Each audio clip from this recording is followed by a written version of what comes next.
Unprecedented, UN finds US-backed forces killed more Afghan civilians than Taliban and ISIS did so far in 2019. Here's a summary of the article. In an unprecedented revelation that highlights the consequences of the seemingly endless war in Afghanistan, the United Nations announced Wednesday that US-backed forces killed more Afghan civilians than the Taliban and other armed anti-government groups did in the first 3 months of this year. A new quarterly report from the UN Assistance Mission in Afghanistan shows that pro-government forces, including both Afghan and international troops, killed 305 civilians from January to the end of March.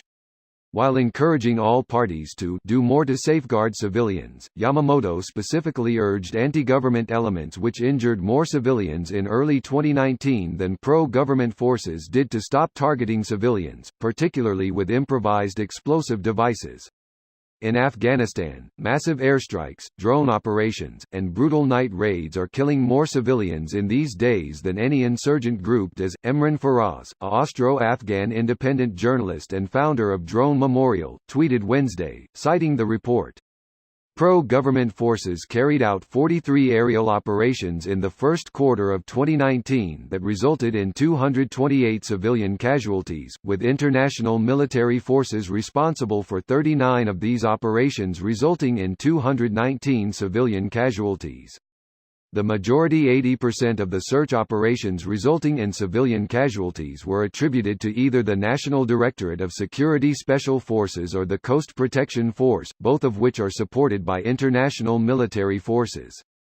The Commission found that from March 2018 to March 2019, more than 11,000 Afghan civilians were killed or injured, and over the past decade, the conflict has killed at least 75,316 civilians.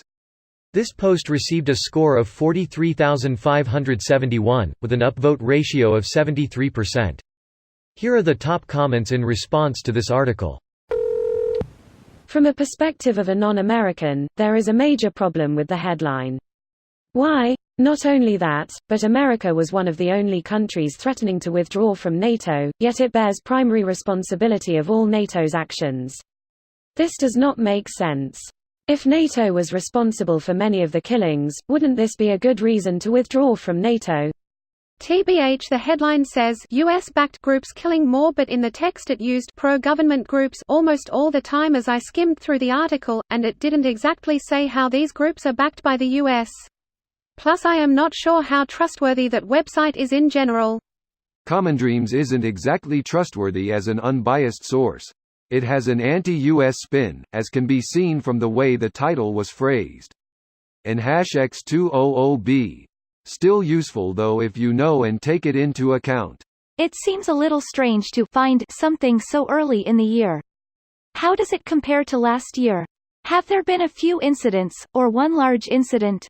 Are Taliban and ISIS still gearing up for spring warfare, and are expected to inflict more civilian casualties in the next few months? Edit. Here is probably the most informative part of the article. It says it is higher than the first quarter last year, but curiously does not say what the entire last year looked like. It is well known that the Taliban draw operations way down during winter months. Does anyone remember the Afghan general being assassinated last year, not to mention that a U.S. general was at the same event and had to be evacuated under fire?